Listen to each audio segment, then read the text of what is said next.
আমার সবই ঠিকঠাকই ছিল, একটু কনফিডেন্সের অভাব ছিল, আর একটু কনফিডেন্ট হতে হবে। কনফিডেন্সের অভাব হালকা ছিল, ঠিক আছে, আদারওয়াইজ ভালোই ছিল। স্পেলিং মিস্টেক হচ্ছিল বলে সেটা স্যার বলে দিয়েছিলাম, আমরা বলে দিয়েছি। আর বাই চান্স যদি এরকম বোর্ডে দেখা যায় তখন তুমি আসলে ইন্টারভিউ দিতে যাচ্ছ, মার্কারের প্রবলেম হচ্ছে বা চকের প্রবলেম হচ্ছে, তখন কিন্তু ওই আচ্ছা আচ্ছা কানেক্টে লিখে কিন্তু তো সেটা বাজে ইম্প্রেশন হয়ে যায়। তো সেই দিকটা নজর রাখতে হবে। আদারওয়াইজ এবার বলছি ভালো ছিল তোমার। রাত্রি দেবনাথ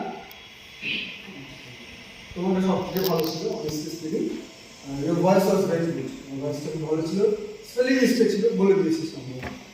আর ইউ আর কনফিডেন্ট অলসো, তুমিও কনফিডেন্সটা খুব ভালো ছিল তোমার। ঠিক আছে, তোমারটা তোমাকে যখন প্রশ্ন করছিলাম আমরা, তুমি সবগুলোর উত্তরগুলো যেন তোমার রেডি, এরকম বাকি জনের মধ্যে কমই ছিল, মানে বাকিটাও অবশ্যই ভালো ছিল কিন্তু তোমার মতো ছিল না।